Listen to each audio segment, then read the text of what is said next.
শরীরের কিছু জাদুকরী সমাধান জানলে অবাক হবেন। ১.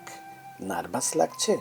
নাকের ডগা আলতো করে চেপে ধরুন, মন শান্ত হয়ে যাবে। ২. উদ্বিগ্ন বা অস্থির লাগছে? বুকের উপর হাত রেখে ধীরে ধীরে শ্বাস নিন। ৩. দুর্বল বা ক্লান্তি লাগছে?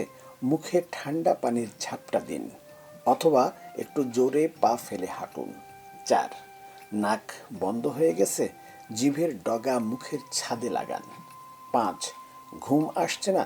১ মিনিট ধরে দ্রুত পলক ফেলুন, অথবা কঠিন কোনো বই পড়ুন। ৬. স্মরণশক্তি বাড়াতে চান?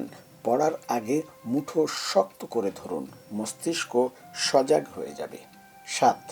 মাথা ব্যথা করলে বুড়ো আঙ্গুল ও তর্জনীর মাঝখানে ৩০ সেকেন্ড চাপ দিন। ৮. বমি বমি ভাব লাগলে হাতের কবজির ভেতরের দিকে আলতো করে চেপে দিন।